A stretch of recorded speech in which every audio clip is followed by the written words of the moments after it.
हमने आपको बताया कि इसमें क्या है कि हिमालय को एक समाधिस्थ योगी के रूप में चित्रित किया है और हिमालय हमेशा से महादेवी वर्मा को प्रभावित करता रहा है, ठीक है। और इसके जो काव्यगत सौंदर्य हमने आपको शुरू में ही बता दिया कि भाषा हमने आपको क्या बताई। हाँ, आप इसमें साहित्यिक शब्द जोड़ सकते हैं क्योंकि साहित्यिक खड़ी बोली ऐसे चलताऊ खड़ी बोली नहीं है, तो साहित्यिक खड़ी बोली है।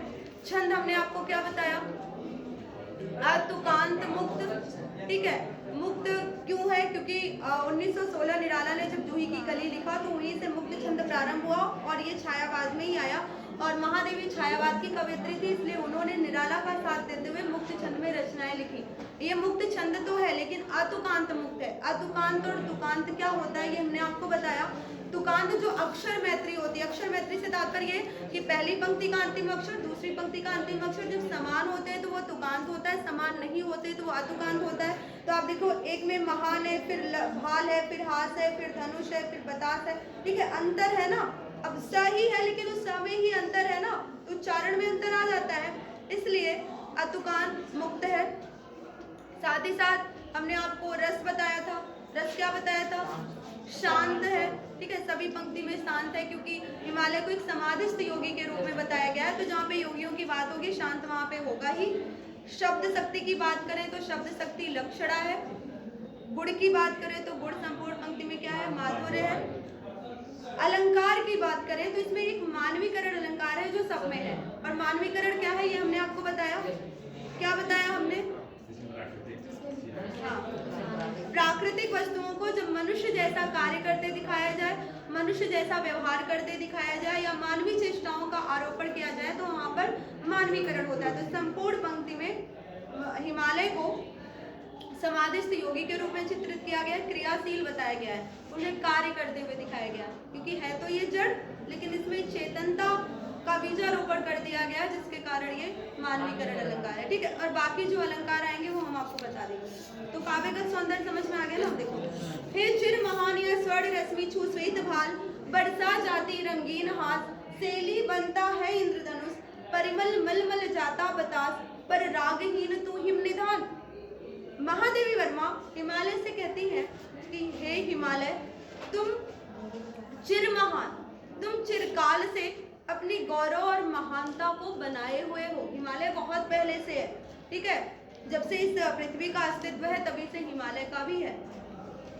हिमालय को भारत का मुकुट भी कहा जाता है, ये आप जानते हैं। तो हे चिर महान, महादेवी वर्मा कहती हैं कि हे हिमालय, तुम चिरकाल से अपनी महानता और गौरव को बनाए हुए हो।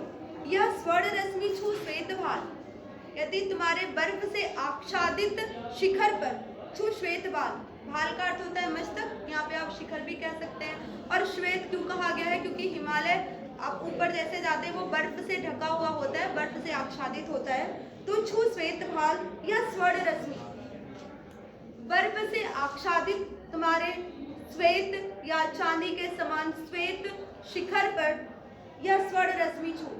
जब सूर्य की सुनहरी किरणें पड़ती हैं, प्रातःकालीन जो सूर्य की किरणें होती हैं वो सुनहरी होती हैं, ठीक है। जब ये सूर्य की सुनहरी किरणें पड़ती हैं तो बरसा जाती रंगीन हाथ, तो ऐसा प्रतीत होता है मानो चहुओर चारों तरफ तुम्हारी रंगीन हंसी बिखर गई हो, ठीक है।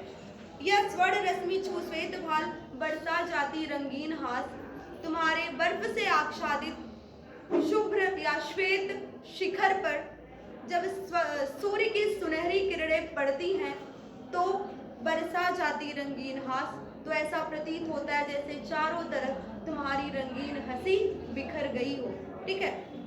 सेली बनता है इंद्रधनुष, और जब ये सूर्य की किरणें, देखो दो यहाँ पर इन्होंने कल्पनाएं की हैं। पहली क्या, कि पहली तो ये की है कि जो हिमालय का जो बर्फ से आच्छादित शिखर होता है, जो चोटी होती है, जो श्वेत होती है, शुभ्र होती है, सफेद होती है, उसमें जब सूर्य की सुनहरी किरणें पड़ती हैं तो ऐसा लगता है कि चारों तरफ रंगीन हंसी बिखर गई हो।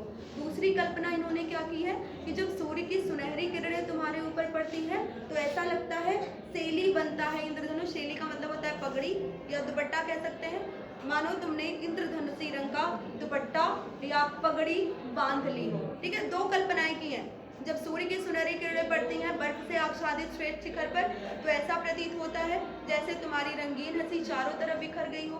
फिर दूसरी कल्पना उन्होंने क्या की कि जब वो सूर्य की सुनहरी किरणें तुम्हारा स्पर्श करती हैं, तुम्हारे ऊपर पड़ती हैं, तुम्हारे उस श्वेत शिखर पर पड़ती हैं, तो ऐसा प्रतीत होता है मानो तुमने इंद्रधनुषीय रंगों की पगड़ी बांध ली हो, क्योंकि वो जब बर्फ से वो पड़ता है तो कई रंग उससे विकीर्ण होते निकलते हुए दिखाई पड़ते हैं, तो ऐसा लगता है कि जैसे, और पगड़ी कहाँ पहनते हैं, सर पे ही ना, तो इंद्रधनुषी रंगों की पगड़ी पहन ली हो। परिमल मलमल जाता बतास, बतास का मतलब होता है वायु और परिमल का मतलब होता है सुगंध। मलमल में पुनरुक्ति प्रकाश है, ठीक है।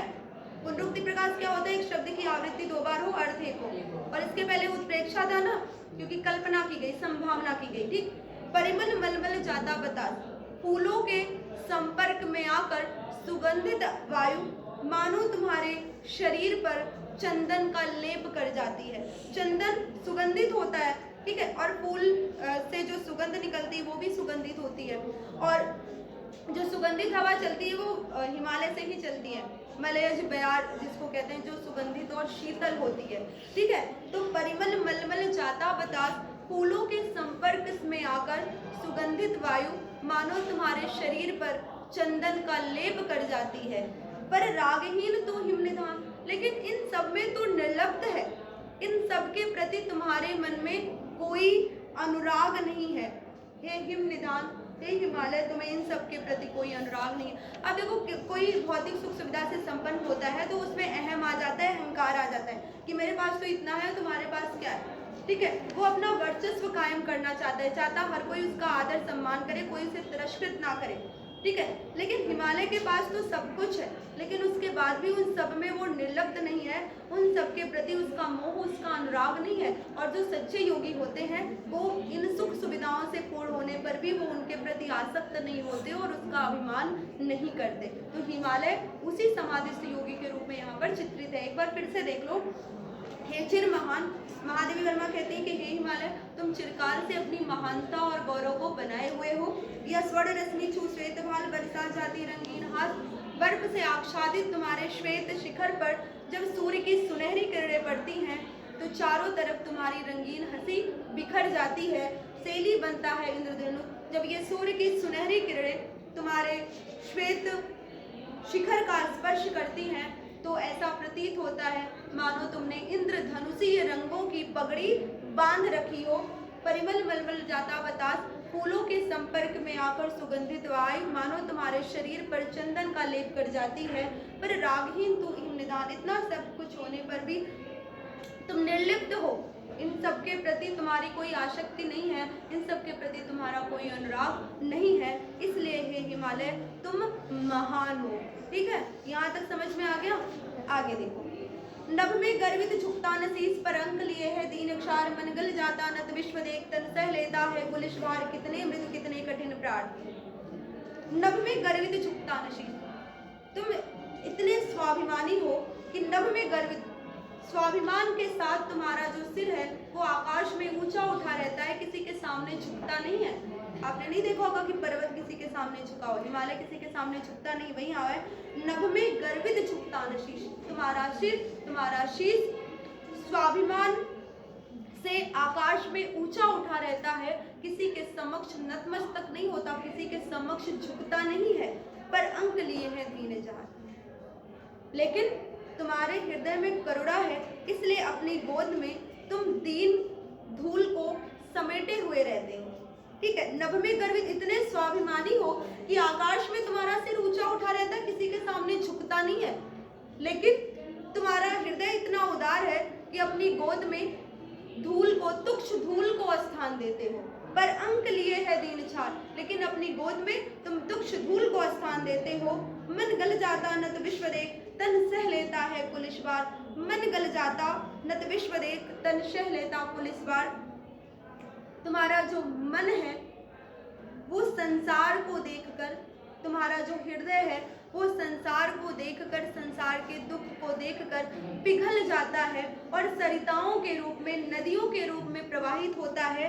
तन सह लेता पुलिस भार, लेकिन तुम्हारा शरीर इतना कठोर है कि ये वज्र का भी आघात सहन कर लेता है। हृदय तो इतना कोमल है कि धूल की पुकार को भी सुनकर या संसार को नतमस्तक देखकर, झुका हुआ देखकर वो पिघल जाता है और सरिताओं के रूप में प्रवाहित होने लगता है। शरीर इतना कठोर है कि वज्र का आघात भी सहन कर लेता है। दो विरोधी स्थितियां है ना, कितने मृदु कितने कठिन प्राण।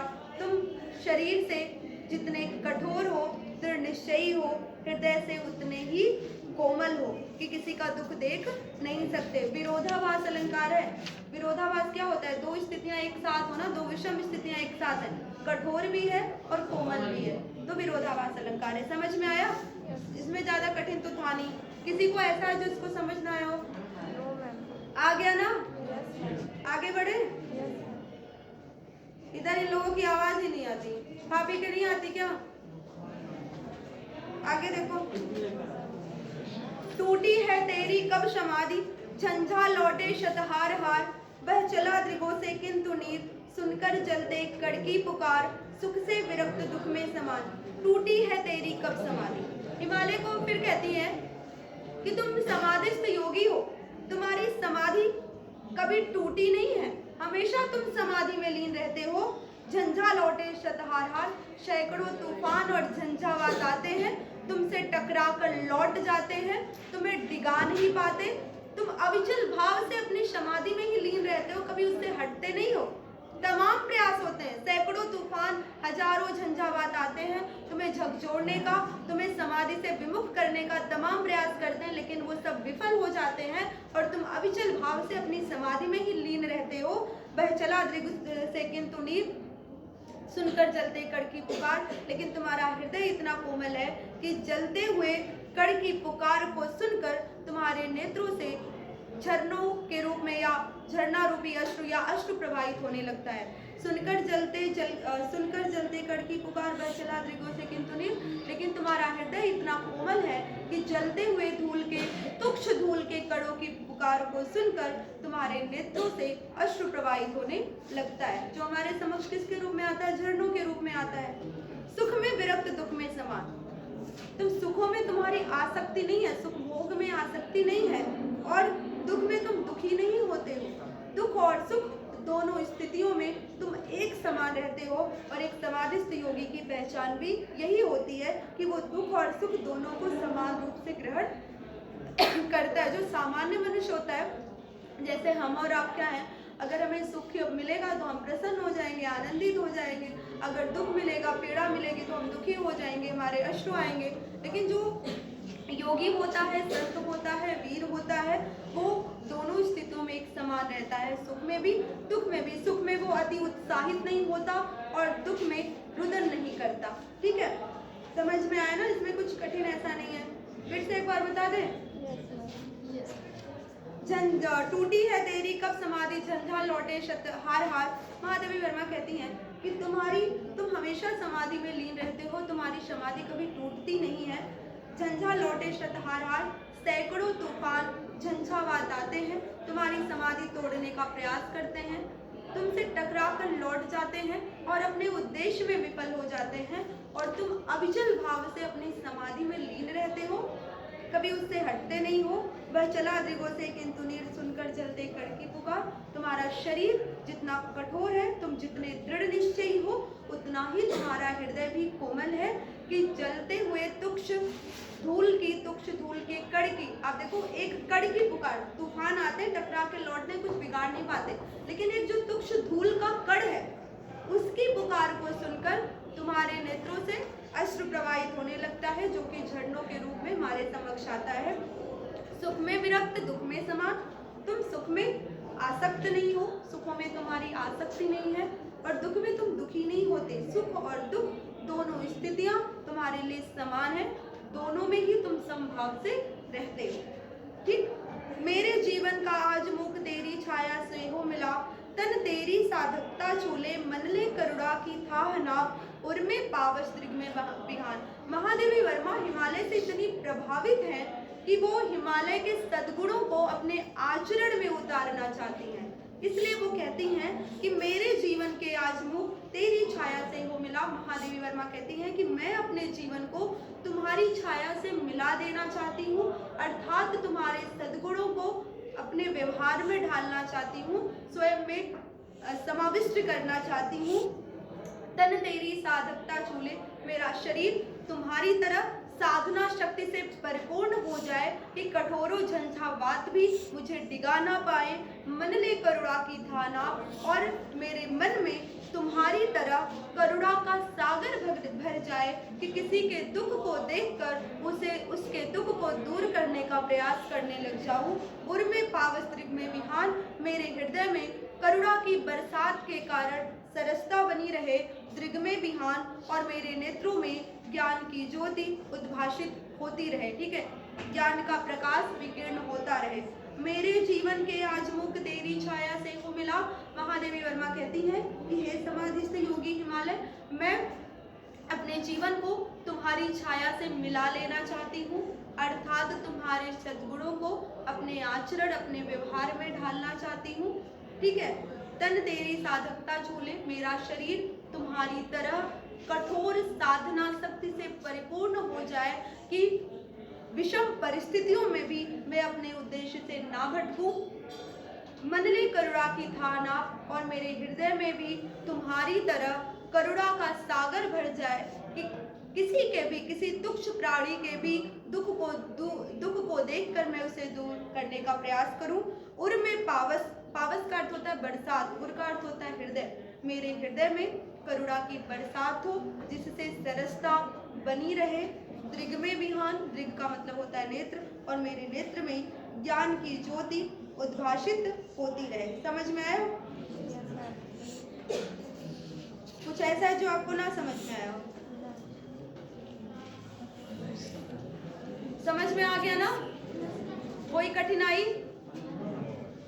काव्य का सौंदर्य आपको मैंने बता ही दिया, लिख लोगे ना। अनुप्रास तो अधिकतर जगह, जैसे नीर है, पुकार है, तो अंत्यानुप्रास है। ठीक है, तो अनुप्रास आपका सब जगह मिल जाएगा। हार में क्या है? पुनरुक्ति प्रकाश है।